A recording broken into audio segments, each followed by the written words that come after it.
Give a machine 30 seconds of your voice, and it can speak as you forever, in words you never said, in languages you never learned. That sentence used to be science fiction. Today, in Japan, it is a product you can download, and it is quietly doing two completely opposite things at once. It is giving dying people their voices back, and it is letting strangers steal yours. The technology behind it is called instant voice cloning, and the number that keeps going viral is 30 seconds. That is roughly how much of your speech a modern system needs to capture your voice well enough to reproduce it. Not a robotic imitation, a convincing, flexible copy that can say anything, in your tone, with your warmth. But before we go further, we have to clear up a myth, because the headlines get this badly wrong. There is no single Japanese robot that does this. Voice cloning is not a gadget. It is a piece of software, a kind of neural engine that gets poured into all sorts of bodies. A holographic display on your counter, an app on your phone, a medical device beside a hospital bed. And a lot of what gets sold online as Japanese is not Japanese at all. That cute pocket-sized companion robot with 30-second cloning and 60 languages, marketed with anime styling, is built in Shenzhen, China. That customizable character hub that raised a fortune on a Japanese crowdfunding site was actually developed by a company in Oregon in the United States. The real Japanese innovation here is not the plastic shell. It is the voice engine underneath. And the company at the center of it is a Tokyo startup founded in 2020, whose entire platform exists to turn a short recording into a living, speaking voice. Its technology is what powers the talking characters in those holographic reception devices after a formal partnership was announced to put cloned voices into their digital figures, and it drives the elder care apps we are about to talk about. Now, 30 seconds may not sound like a revolution, but stop and consider what it replaces. Building a synthetic voice used to take dozens of hours of studio recording and a small fortune. Bringing that down to half a minute does not just make it cheaper, it makes it universal. It means every voice, yours, mine, a stranger's, a celebrity's, a dying patient's, is now something that can be captured, copied, and made to speak forever by anyone with a phone. And that is exactly why this technology sits on a knife's edge. The same 30 seconds that can rescue a person who is losing their voice can also be used to impersonate someone who never agreed to it. Hold that tension in your mind because it runs through every single use we are about to look at. This is a story about the most generous thing this technology can do and the most frightening, and how they turn out to be the very same trick. But before we get into how a machine can actually copy a human being in half a minute, one quick thing. Quick note, I'm doing a $100 Amazon gift card giveaway to celebrate when this channel reaches 1,000 subscribers. No action required to enter. I'll randomly pick a winner once we hit the milestone. If you want to follow the journey, feel free to subscribe. Now, back to the voice. So how is this even possible? How does a machine learn you in 30 seconds? The old way of building a synthetic voice was brutal. You would put a human voice actor in a soundproof booth and have them read dozens of hours of carefully chosen scripts, one flat line at a time, and then stitch the fragments together into a stiff robotic voice. Modern cloning throws all of that out. The trick is that the artificial intelligence has already done its homework, long before it ever meets you. These systems are trained in advance on millions of hours of human speech from thousands of different people. By the time you arrive, the machine already understands, in a deep mathematical sense, how human voices work, how we rise and fall, where we breathe, how emotion bends a sentence. So when you hand it your 30 seconds, it does not chop your recording into pieces. Instead, it listens to the whole thing and extracts what engineers call a speaker embedding. Think of it as a mathematical fingerprint of your voice, a compact code that captures the things that make you sound like you, your pitch, the resonance of your throat, your rhythm, even the little habits in how you draw breath between words. Once it has that fingerprint, it can take any written text and speak it through the lens of your voice. You never recorded those words. It simply knows how you would have said them. And here is the part that feels like magic. Because the system separates who is speaking from what is being said, it can carry your voice across languages you have never spoken.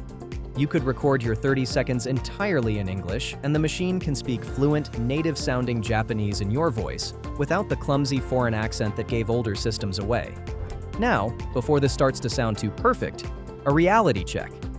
The flawless demos and the marketing are not the whole story. In the real world, these instant clones still stumble. They struggle to shout or whisper convincingly. They get confused switching between languages mid-sentence. And Japanese is especially hard because it relies on pitch accent, subtle rises, and drops in tone that can completely change a word's meaning, and an instant clone sometimes gets those wrong. On top of that, the heavy lifting almost always happens in the cloud. The small robots and phone apps are mostly just windows, sending your voice off to a distant, powerful computer and getting the result back fast enough, in the best systems, to hold a real-time conversation. But the reason any of this matters is not the engineering. It is what people are doing with it, and the most powerful use is also the most human. Imagine losing your voice, not metaphorically, but literally, to a disease like ALS, or to surgery that removes the voice box after throat cancer. For these patients, Japanese developers built something remarkable and often gave it away for free. Before the surgery that will take their voice, a patient records a sample. Afterward, they type words into a device, or even use eye-tracking hardware, and the machine speaks aloud in their own original, healthy voice. Researchers at Osaka University have gone further, pairing the cloned voice with lip-reading artificial intelligence. So a patient who can no longer make a sound can simply mouth the words and hear them spoken in the voice they were born with. The founder of the company behind much of this technology has spoken about why he made the medical version free. Quote, "When I saw videos of people actually using it in conversation and seeing something that I created was helping people, I was overjoyed. I thought, if I can help even a little with people's pain when they lose their voices, I want to try." End quote. And one patient who lost their voice to cancer surgery described what it gave back.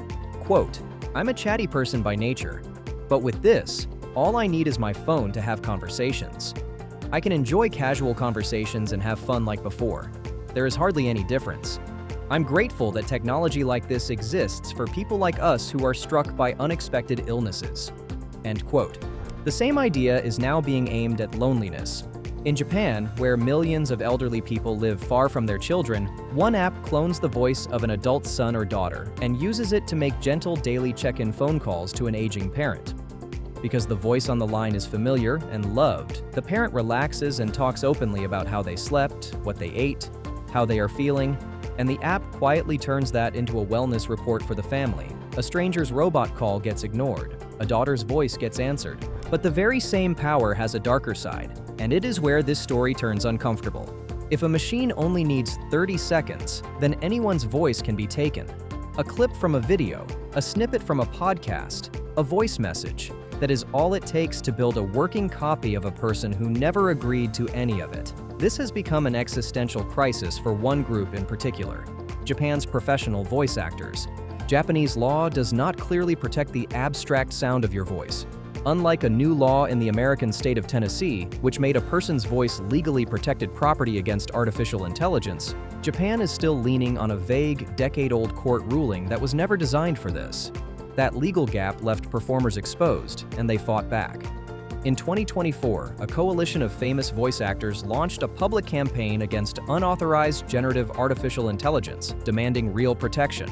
One veteran actor drew the line plainly. Quote, "I think it is fine for individuals to enjoy generative AI creations, but commercial use is out of the question." End quote. Another admitted how powerless the current law leaves them. Quote, "As a voice actor, I cannot sue for copyright infringement regarding the use of voice alone. In the future, we may have to look for a way to coexist with generative AI in a good way." End quote. The performers also feel shut out of the rooms where the rules are being written. As one voice actress put it, "The people whose livelihoods are on the line are rarely even in the conversation." Quote, "Because performers like us are often absent from the discussions of those promoting AI in the government, we want to raise our voices so that the opinions of the people on the ground can be heard." End quote. The industry is now scrambling to build fences.